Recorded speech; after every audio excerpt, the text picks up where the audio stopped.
One of the most challenging things people experience when it comes to mediumship is trusting in the messages that they receive. And of course, spirit can communicate with us in so many different ways.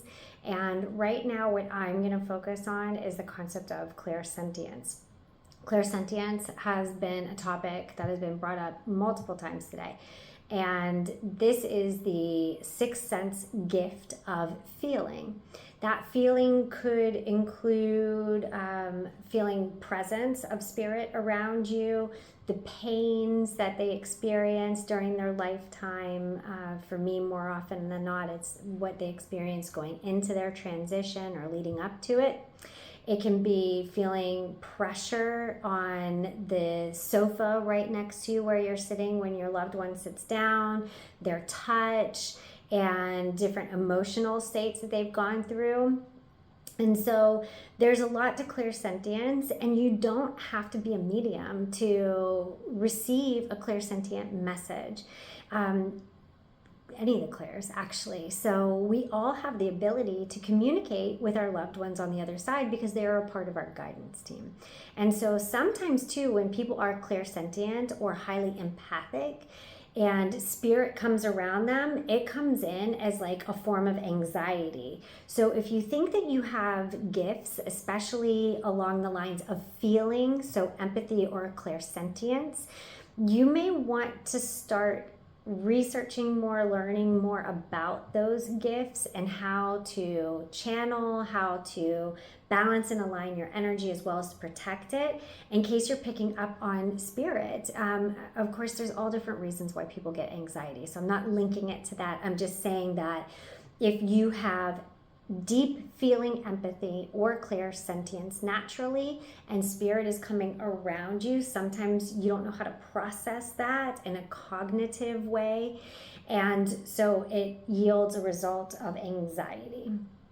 Anyhow, if you would like to try to feel your loved ones around you, I would encourage you to take a few moments to do some deep cleansing breaths, eyes closed in a quiet space, or perhaps with the noise of a fan on or something like this that will allow you to just focus your energy. And then visualize roots coming out of your feet. See your 7 chakras balanced and aligned and a bubble of light around you. That is more to help you focus. It is not necessary. But most people could use the boost in this hectic, crazy world to have visualizations along with the process. But go ahead into that and focus on your breath. Then start to focus on how your body feels in that very moment. And ask your loved ones to come in close to you so that you can feel them. You may feel a shift in the energy around you.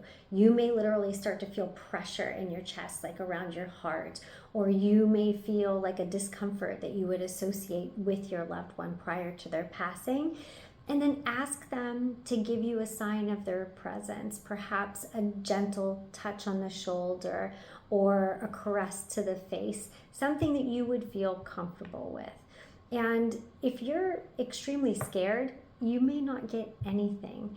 So that doesn't mean necessarily to give up, but try to work on your fear around transition, around death, around spirit, around spiritual activity, and start working on calming you before practicing that type of exercise. But you don't have to be a medium to feel or even hear from your loved ones. And so I'd love to hear from you if you've been able to connect with spirit in a clairsentient way where you can feel their presence, feel their touch, the pressure as they sit down next to you or lean onto the bed, whatever it may be.